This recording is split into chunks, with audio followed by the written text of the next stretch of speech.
एष रेडियो नेपालः सम्प्रति समाचाराः श्रूयन्ताम् प्रवाचकः उपेन्द्र दाहालः। प्रधानमन्त्रिणः पुष्पकमल दाहाल प्रचण्डस्य श्रीलङ्कायाः राष्ट्रपतेः रनिल विक्रमासिंहे इत्यस्य च मध्ये मेलवार्ता सम्पन्नास्ति। नामनाम्नः असंलग्नान्दोलनस्य सदस्य राष्ट्राणाम् 49 सम्मेलनस्य क्रमे कम्पालास्थाने उभयोर्मध्ये द्विपक्षीय प्रतिनिधिमण्डलस्य मेलवार्ता सम्भूता वर्तते। मेलने प्रधानमन्त्री प्रचण्डः सार्क नाम दक्षिणैशैक क्षेत्रीय सहयोग संगठनं सक्रियं गतिशीलं च विधातुम् आवश्यकतास्तीत्यत्र बलं प्रददत्। एतदर्थं संयुक्त भूमिका आवश्यकी अस्तीति प्रावोचत्।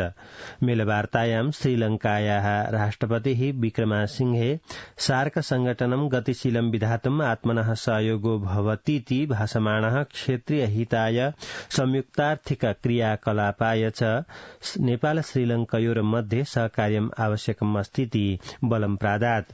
मेलवार्तायां प्रधानमन्त्रिणा प्रचण्डेन सह नेपाली प्रतिनिधिमण्डलस्य पक्षतः परराष्ट्रमन्त्रिणः एनपी साउद इत्यस्य प्रधानमन्त्रिणः परराष्ट्र परामर्शदातुः डाक्टर रूपक सापकोटाभिधस्य परराष्ट्र सचिवस्य सेवालम सालस्य च सहभागिता आसीत्। उपप्रधान रक्षामन्त्री पूर्णबहादुर खड्का निगदति सर्वकारः सुशासनस्य मार्गचित्रेण सहितायाः राष्ट्रिय कार्ययोजनायाः निर्माणस्य पूर्वकारी वर्तते। नेपाली कांग्रेस दलस्य बर्दाघाट सुस्तापूर्व नवलपरासी जनपदीयया प्रशिक्षण शाखया ह्य आयोजितं त्रिदिवसीयं प्रशिक्षक प्रशिक्षणं ह्य गैंडाकोटस्थाने उद्घाटयन् कार्यवाहक प्रधानमन्त्री खड्का सर्वकारेण मासाभ्यन्तरे सुशासनस्य मार्गचित्रेण सहितायाः कार्ययोजनायाः घोषणा विधास्यते इति असूचयत्। मन्त्री खड्का दैनिक सेवाग्राहिभिः सर्वकारीय कार्यालयेषु जायमानेन विलम्बनेन षोडभ्यस्य दुःखस्य समस्यायां सुधारः जायमानोऽस्ति। अत्र पूर्ण सुधाराय सर्वकारेण योजनया सह कार्यं विद्यमानमस्तीति उदैरयत्। स्वास्थ्य जनसंख्या मन्त्री मोहन बहादुर बस्नेत निगदति नेपालः चिकित्सा शिक्षायाः कृते गन्तव्य राष्ट्रं निर्मातुं शक्यते। ह्यः सिन्धुपाल्चोक जनपदस्य हेलम्बु ग्रामपालिकायाः द्वितीय वडा क्षेत्रस्य मेन्जे ग्रामे बौद्ध गुम्बायाः उद्घाटन कार्यक्रमे मन्त्री बस्नेत शतत्रयशय्यायुते चिकित्सालये चिकित्सा परिचारिकानां शिक्षणत्वेन 300शय्यायुते एव चिकित्सालये चिकित्सकानां शिक्षणत्वेन च योजना निर्मीयमाणास्तीति असूचयत्। अर्थमन्त्री डाक्टर प्रकाश शरण महतो भाषते निवेशकर्तृभिः विविधेषु क्षेत्रेषु निवेशनं करणीयम्। सम्पादक समाज नेपालेन नुवाकोट जनपदे ह्य आयोजिते गोविन्द वियोगी विशेष पत्रकारिता पुरस्कार सम्मान समारोहे अर्थमन्त्री डाक्टर महतो सम्भावनायुतेषु नवीनेषु क्षेत्रेषु निवेशनाय बलं प्रादात्। अर्थतन्त्रे दृश्यमानं द्वैविध्यं समाप्यमानमस्तीति चर्चयन् अर्थमन्त्री डाक्टर महतो निवेशनाय विश्वासस्य वातावरणं निर्मितम् अस्तीति असूचयत्। असौ अगदत आगामिनी वैशाखमासे आयोक्ष्यमाणे निवेशन सम्मेलने वैदेशिकैः रुचिः प्रदर्शिता वर्तते। भौतिक पूर्वाधार यातायात मन्त्री प्रकाश ज्वाला राष्ट्रिय गौरवस्य कृष्णा गण्डकी तटीय मार्गस्य अन्तर्गतस्य बेनी-जोम्सोम केरला मार्गखण्डस्य निर्माणकार्याय तीव्रतां प्रदातुं निर्दिशति।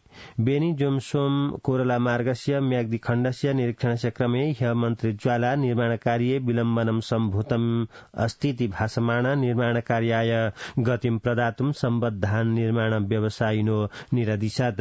तटीय मार्गस्य अधुनावधि 6 खण्डेषु 85 किलोमीटर मितस्य मार्गस्य स्तरोन्नतेः द्वयोः खण्डयोः 29 किलोमीटर परिमितस्य मार्गस्य वज्रीकरणस्य च कार्यं सम्पन्नम् अस्तीति आयोजनाया प्रमुख ध्रुवजा ज्ञापयति। नेपाली कांग्रेस दलेन संगठितया राष्ट्रिय सभा सदस्य निर्वाचन केन्द्रीय समन्वय समित्या प्रचाराय प्रसाराय च प्रदेशेषु गन्तुं निर्णीतं वर्तते। समितेः ह्यस्तनोपवेशेन निर्वाचनस्य समन्वयस्य सहजीकरणस्य च कृते विभिन्नेषु प्रदेशेषु गमनाय निर्णीतमस्तीति समितेः सचिवः केशवराज जोशी अज्ञापयत्। समितेः संयोजकस्य रमेश लेखकस्य अध्यक्षतायां सम्पन्ने तस्मिन् उपवेशे अस्यैव माघमासस्य एकादशे दिवसे सम्पत्स्यमानस्य निर्वाचनस्य कृते दलस्य प्रत्याशिभिः सह विमर्शनं विहितम् आसीत्। नेकपा एकीकृत समाजवादी दलेन अस्यैव माघमासस्य पञ्चविंशात् दिवसात् महाधिवेशन केन्द्रितम् अभियानम् आगामिनं वैशाखमासं यावत् सञ्चालयिष्यते।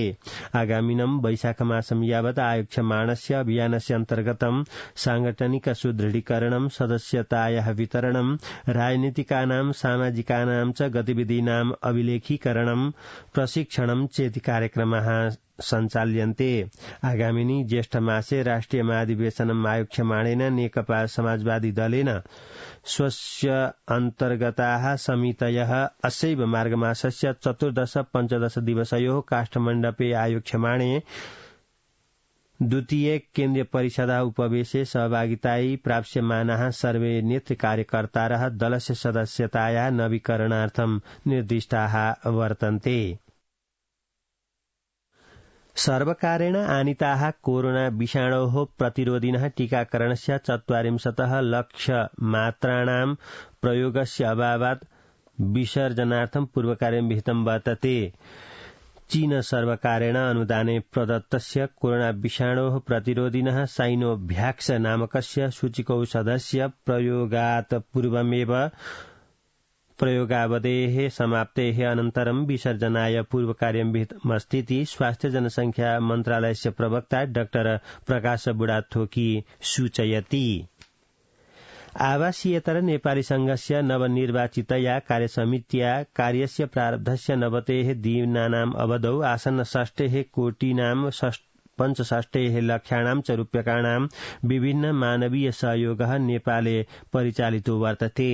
संघेन सञ्चलनशील बसयान रक्तसेवा प्राणवायोरुत्पादन केन्द्रस्य स्थापना जाजरकोट रुकुम पश्चिम जनपदे भूकम्प पीडितानां कृते सहयोगः क्रीडाक्षेत्रे आर्थिक सहयोगश्चेति मानवीय सहायतायै सहयोग वित्तमेतद् परिचालितमस्तीति संघेन ज्ञापितं वर्तते।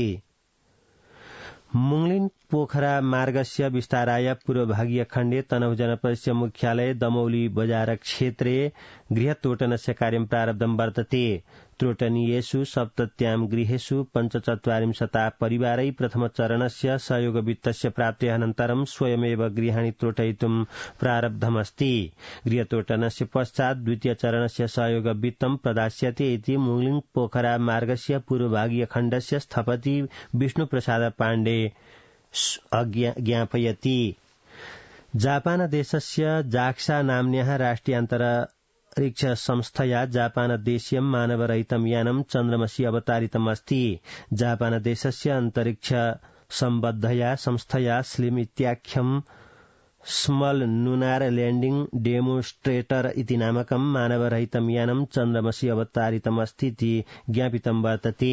जाक्सा संस्थया चन्द्रमसि स्लिम यानस्य अवतरणस्य अनन्तरं सम्पर्कः स्थापितो वर्तते इति स्पष्टीकृतं वर्तते इति समाचारः।